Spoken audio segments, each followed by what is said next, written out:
Tal como le anunciamos, Martín Torrijos, expresidente de la República, nos acompaña. Bienvenido, presidente. Buenos días, gracias. Hombre, primero, un derecho a réplica que usted ha pedido porque la semana pasada conversamos con el canciller, dijo algunas cositas que habían sucedido según él durante su administración y citaba fuentes también incluso de Wikileaks porque no aparecían los acuerdos en la Cancillería. Sin embargo, yo quisiera comenzar la conversación con usted enlazándola con lo que acabamos de hablar con Luis Ernesto Carles, quien fue, digamos, un amable componedor, negociador en diferentes crisis que vivió una administración, la de Juan Carlos Varela.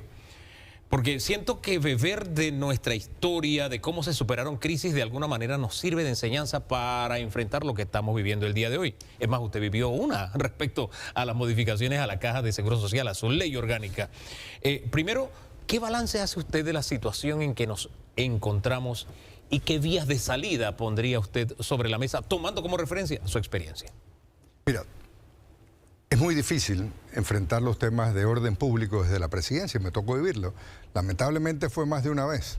Pero al final de cuentas, quien más tiene la responsabilidad es quien más tiene que buscar puentes, formas de advenimiento entre posiciones contrarias. Y todo el mundo comienza con posiciones muy distantes. Yo no sé cuál es la solución para este tema en particular. Escuché las palabras del presidente esta semana diciendo pues que cuál era su posición rotunda sobre las posibilidades de establecer un diálogo. Y diálogo no es lo que se hizo en Penonomé. Diálogo es lo que hicimos sobre el canal de Panamá. Diálogo es lo que pudimos resolver sobre la ampliación. Diálogo hay muchos exitosos y no podemos contaminarlos con lo que se vivió en la administración de Nito Cortizo. Yo creo que para todos queremos que el país funcione. Ahora, el presidente tiene la primera responsabilidad. Yo pienso y siento que su talante autoritario y su talante de imposición dificulta mucho lograr a los consensos necesarios para que el país avance. Esto es un tema coyuntural, pero hay temas pendientes que son importantes. Hay una definición y una discusión que falta sobre la minería o sobre esta mina. Y luego está la contaminación que se está llevando esto hacia Río Indio. Y el país no puede llegar a ver proyectos de interés nacional, y me voy a referir al tema de Río Indio, teniendo estas contradicciones en la calle. Mira, siempre hay tiempo para reflexionar. Los presidentes nos equivocamos y las circunstancias te obligan a que esa responsabilidad de mantener efectivamente el país encarrilado por senderos de progreso también te obliga a tender puentes. Y por último, sí hay muchas muestras de descontento y de decepción con el presidente, lo que prometió en campaña, Mulino Martinelli, el Chenchen, etcétera, etcétera. Y es normal la decepción que se está dando. Pues nada de eso se ha visto. Todo lo que se ha hablado, eso sirvió para ganar, pero efectivamente eso para gobernar no sirve.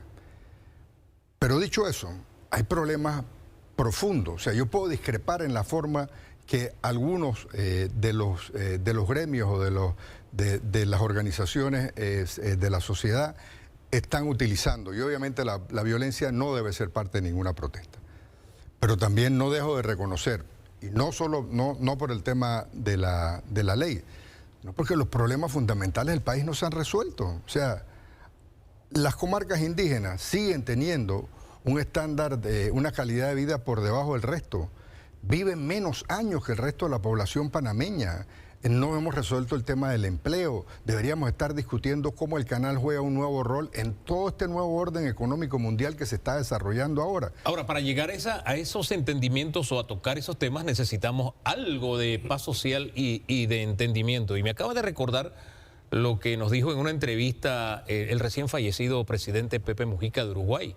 Él dijo, el que seas presidente no quiere decir que seas Dios.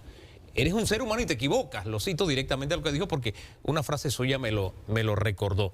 Usted en su momento tuvo una ley, reformó la ley orgánica de la Caja de Seguro Social. Usted tuvo que dar marcha atrás mes y medio y puso una mesa de diálogo.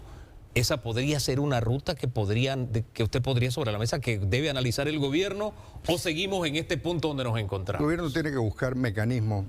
No sé cuál es la solución particular a esto, sobre todo porque el presidente siempre va poniendo límites a todo. Entonces, claro, cuando tú dices, sí, pero no voy a hablar de esto, no voy a hablar del otro, no quiero tal, entonces vas condicionando a un camino muy estrecho donde no hay margen de maniobra, pero el gobierno tiene que empezar a conversar con los grupos, tiene que empezar con las fuerzas, no solo con los empresarios, con el resto del país hay que conversar, porque nadie quiere que este país se desvíe por senderos de convulsiones sociales, de inestabilidad, porque ahí no está. Mira, yo recuerdo en la experiencia, para que vean que no es cierto que ni que todos los grupos son extremistas sociales, como tampoco es cierto que toda la oposición es irresponsable.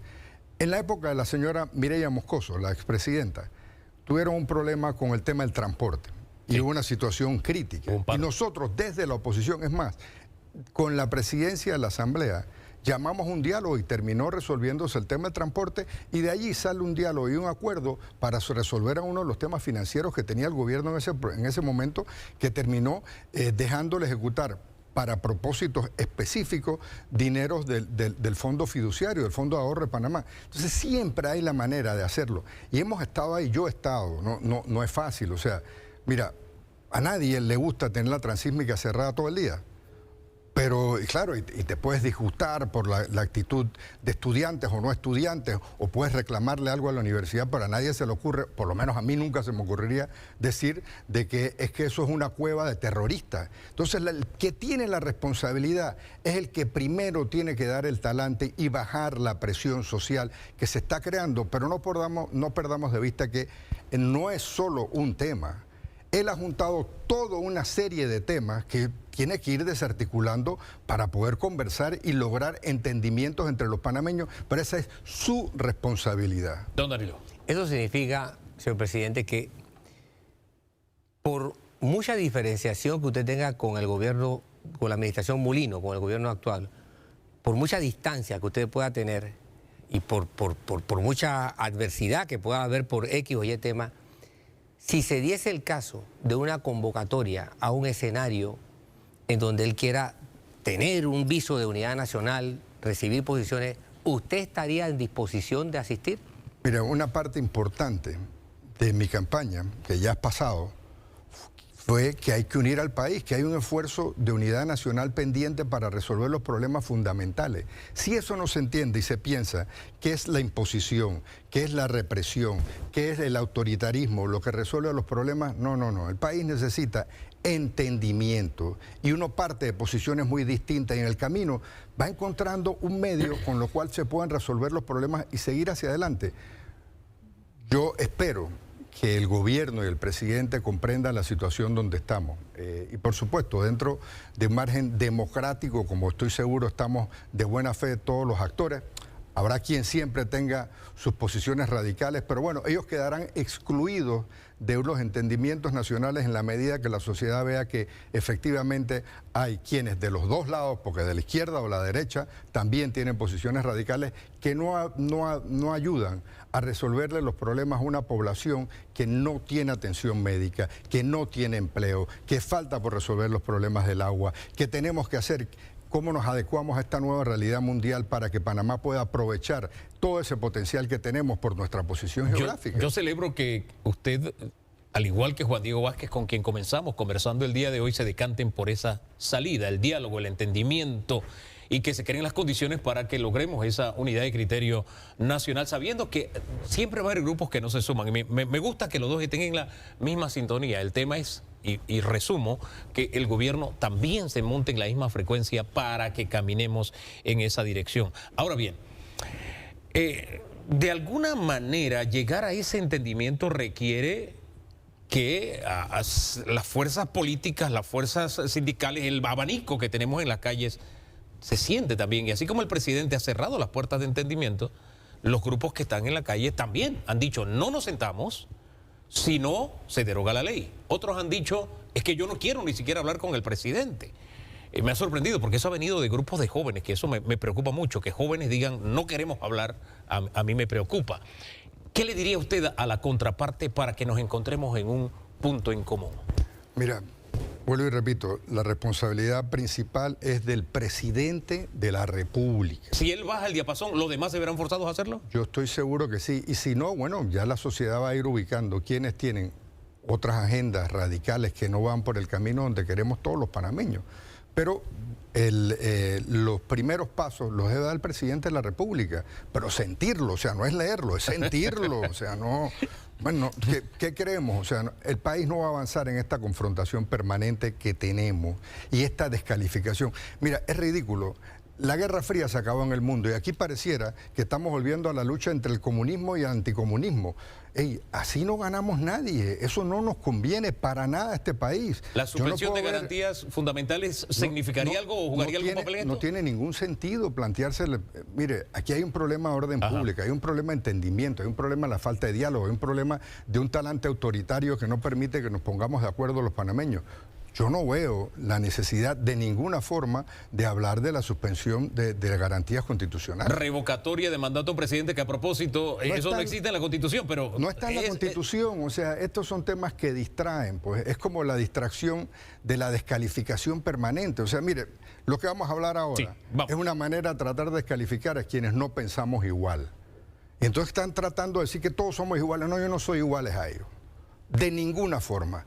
Y lo que yo firmé, en lo único que se parece con lo que ellos firmaron es en que fue con los Estados Unidos. Es más, es tratar de comparar los tratados Jaibuno-Varila con los tratados Torrijos-Carter. Oiga, esto así, es totalmente disímil. Así de diametralmente opuesto es agua y aceite. Por supuesto, mira, los acuerdos que se firmaron en mi gobierno eran todos relacionados... Bueno, primero que nunca los firmamos con el secretario de Estado, se firmaban con la embajada.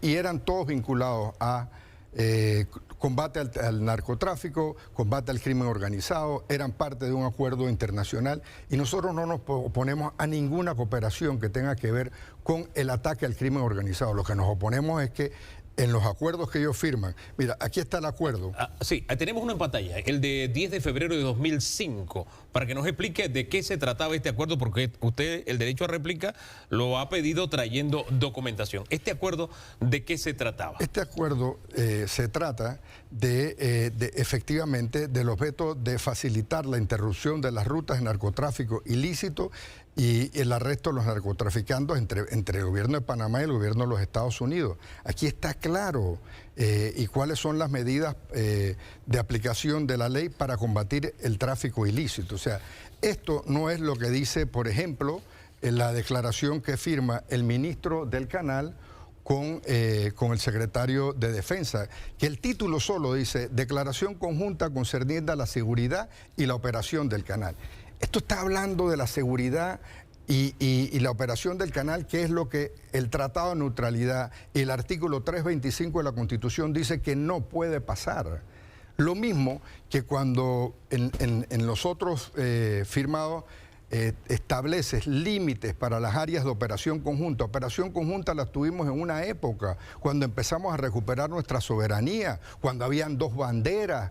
O sea, esto es parte de la historia que no se puede olvidar. Entonces, es diametralmente opuesto, no se parece en nada. Ese es uno de los que firmó. ¿Qué otro nos trajo? Te traje, no sé si los tienes ahí en pantalla, que era el del 2005, que era parte de del entendimiento de un programa regional. Sí, ahí está, en pantalla. Sí. ¿Quiénes firman esto y cuál es el contenido de ese acuerdo? Este fue lo firma el ministro de la Presidencia y la embajadora. Sí, ¿el ministro era quién en ese momento?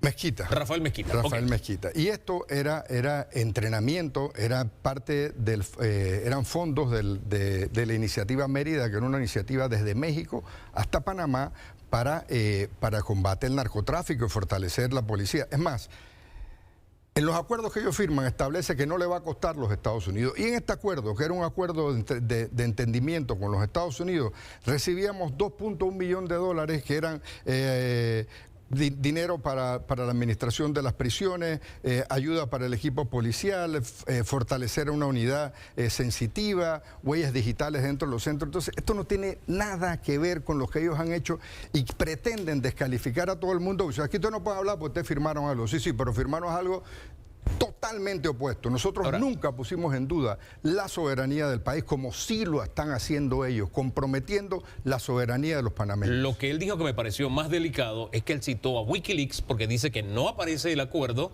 pero que usted en su gobierno se facilitaba las acciones militares contra la guerrilla colombiana desde territorio nacional. ¿Cuántos ministros de Relaciones Exteriores del mundo usted ve que citan a Wikileaks? Vamos a ser serios, hombre, vamos a ser serios. O sea, si hubieran utilizado territorio panameño para atacar fuerzas en otro país, lo que sea, eso hubiera sido un escándalo mundial. O sea, yo siento que ellos están tratando de que a través de esta descalificación tratar de salvarse, pero cada cual carga con sus pecados. O sea, oiga, pero no está muy lejos. La guerrilla colombiana fue atacada por el ejército colombiano, apoyado por ejército estadounidense desde territorio colombiano en territorio ecuatoriano. Mira, en Panamá no se presentó esa oportunidad también. Te cuento algo. A ver.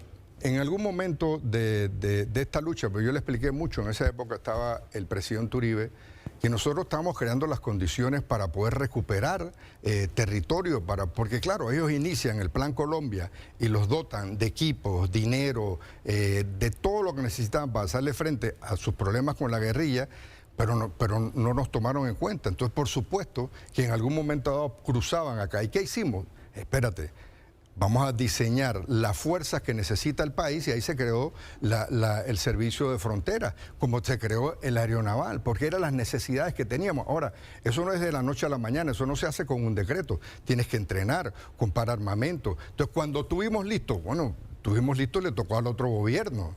Es como los problemas sociales que teníamos. Cuando llegó Martinelli era el momento, con todos los recursos y las finanzas arregladas, para poderle hacerle frente a esta gran desigualdad, que es lo que no va a dejar que este país sea gobernable si no lo atendemos de fondo. Pero lo mismo pasó en seguridad. Nosotros pasamos años preparándonos para poderle hacer frente. Y en ese interín, un día Colombia dijo, tengo una situación en la frontera. A nosotros sí nos hablaron, a Ecuador no, porque nosotros éramos un país que generábamos confianza con todo el mundo. O sea, mira, que no tiene nada que ver, pero pregúntale a Samuel Luis. Nosotros vimos al presidente Bush 6 veces en 5 años, y entre eso una visita acá. Nosotros teníamos igual relación buena con los republicanos como con los demócratas. Hombre, es otra época. Claro, Bush no es Trump. Ni Trump es Bush, bueno. O sea... Pero en cada momento, a cada cual le toca vivir sus circunstancias. Sí. ¿Pero qué le propuso el presidente? ¿Iba en esa línea de pensamiento? Perdona que me distraje. En esa línea de pensamiento, en algún momento dijeron, oye, nosotros queremos contemplar una operación, y le dijimos, no, o sea, las operaciones en territorio panameño las hacemos nosotros. O sea, si estos señores están acá, nosotros estamos creando la fuerza para poder enfrentar estas situaciones de que efectivamente se estaban cruzando parte de la guerrilla de territorio panameño, pero nos demandó establecer, y le dijimos, no, nosotros no podemos permitirte eso, y lo aceptaron. ¿Pero eso se lo presentó Colombia o se lo ofreció Colombia, no Estados Unidos? No Estados Unidos, Colombia. Don Danilo. Bien, aclarado su punto de vista, yo quiero remitirme a un caso específico que comenzó con usted y que a mi criterio subjetivo se está reeditando. El presidente Uribe, desde aquella época, ya mostraba interés en que Colombia y Panamá tuvieran conectividad terrestre. Mi pregunta es, ¿tamaño favor de recibir asilado a un expresidente de Panamá, al señor Martinelli? Algo tiene que tener en contrapartida, porque si en un ambiente esto se aplica al refrán cubano de que favor con favor se paga y te lo van a cobrar, mi pregunta es, ¿qué ocurriría si la administración Petro, que también utiliza mucho las redes sociales, dijese, nos interesaría una conectividad terrestre, por carretera, por ferrocarril? ¿Usted la ve viable entre Colombia y Panamá? Esa es una discusión que siempre ha estado ahí. O sea, eso digo, lo de la salida del presidente Martinelli eso se sabía que iba a pasar. O sea, porque a nadie se le había ocurrido que este gobierno, la discusión era o si se quedaba ahí o lo llevaba al renacer. No, desde el principio estuvieron planteando que se iba para El Salvador, para Nicaragua, y se hicieron gestiones. O sea, no solo tenía la opción de Colombia, entiendo que habían otras opciones que en su momento el canciller explicará, me imagino, ¿no? Entonces, esas gestiones que se hicieron era efectivamente para que no enfrentara a la justicia. O sea, esto ya es la consagración de la impunidad. Y tal vez el beneficio de sacar a alguien que por las publicaciones de redes y de medios, seguro con alguna orientación del gobierno, comienzan a establecer vínculos de los problemas en la asamblea, los problemas en la calle, en fin, sobre esos temas no quisiera hablar. Espero que el gobierno, con lo que debe ser esta segunda etapa de generar confianza y transparencia, en algún momento hable de estas cosas. Entonces, eso se veía venir, o sea, se veía venir. Entonces, no es a cambio de una interconexión eléctrica que está, entiendo que se está avanzando. Al estilo Uribe. Pero esa es una discusión que se tiene que dar, o sea, más penetración que se dio con todo este flujo de migrantes a través del Darién ya se había dado. Entonces, esas son discusiones que están pendientes con Colombia, pero no creo que sea un favor por llevarse al expresidente Martinelli a que viva en Colombia sin enfrentar la justicia. Oiga, yo no le quiero echar leña al fuego, pero me acabo de acordar que el presidente puso al señor Cristiano Adames en primera plana con el tema de la discusión allá en Bocas del Toro. Primero, ¿cómo usted ve el tema de que haya excopartidarios suyos aparentemente metidos en esta situación? ¿Y qué le diría usted tanto al presidente como a las personas que él ha señalado? Mira, yo primero quisiera ver pruebas, pues, o sea, yo conozco a Cristiano y sí, efectivamente es un diputado fogoso, con determinación, etcétera, pero eso no lo hace un conspirador contra la estabilidad del Estado. O sea, aunque aparezca en una foto con el señor Lau allá en Bocas del Toro, aparentemente. Mire, si las pruebas es una foto con alguien, estamos jodidos, pues, porque, o sea, te imaginas cuánta gente uno saluda a diario, o sea, yo he podido, o sea, si usted busca, en alguna época me he podido tomar fotos con muchos personajes que son cuestionados, etcétera. De hecho, yo hice la transición con Martinelli, pues, o sea, pero eso no quiere decir nada. Pues. Pero a donde voy es que no es la descalificación, no es tratar de imponer, es tirar puentes para entendernos. Y sobre eso te culmino en un solo tema del acuerdo este. Yo escuché las palabras del señor embajador de los Estados Unidos. Y escuché muy bien cuando dijo que él venía a representar los intereses de los Estados Unidos. Me parece legítimo, me parece correcto, esa es su función.